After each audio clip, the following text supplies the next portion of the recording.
আমরা এমনি শিক্ষিত, তারিখ দিয়ে ক্লাস করে এখন ভিত্তিক পদ্ধতির কাছে 31 দফা পৌঁছেছে।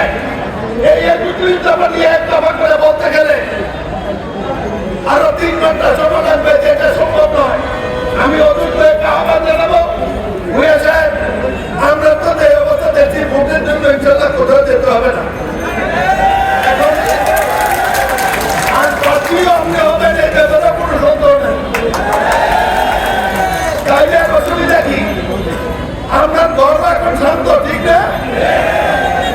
অভাব তো কিছু নাই। সুতরাং দয়া করে প্রত্যেকের কাছে 31 দফা কর্মসূচি পৌঁছিয়ে দেন। শেখ হাসিনার 15 বছরে বাংলার মানুষ নির্যাতন কাকে বলে শিখেছে। আমরা শিখেছি দাবি কি করে আদায় করতে হয়। সুতরাং পুরো পক্ষে এখানে অতিরিক্ত বাড়াবাড়ি করা উচিত হবে না। ডক্টর ইউনূস আপনার জন্য, আপনাকে সম্মানিত করার জন্য, আপনাকে যখন হাসিনা অপমান করেছে, আমাদের নেত্রী ক্ষমতা ইন্তেজলাম করবে দাঁড়িয়ে আপনার পক্ষে কথা বলেছে। সুতরাং আপনাদের প্রতি আমাদের আস্থা আছে।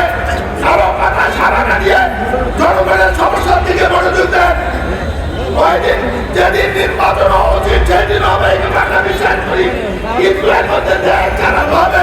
সামনে রোজা আছে, দ্রব্যমূল্যের ঊর্ধ্বগতি, মানুষের অভাব, শ্রমিক না খেতে পায় না, মানুষ ব্যাংক বেঁচে আছে, বিদ্যুতের সমস্যা বাড়ছে, গ্যাসের সমস্যা বাড়ছে, সড়ক যোগাযোগ ঠিক হচ্ছে, আইন শৃঙ্খলার অবনতি হচ্ছে।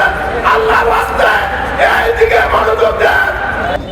শেখ হাসিনার 15 বছরে বাংলার মানুষ নির্যাতন কাকে বলে শিখেছে।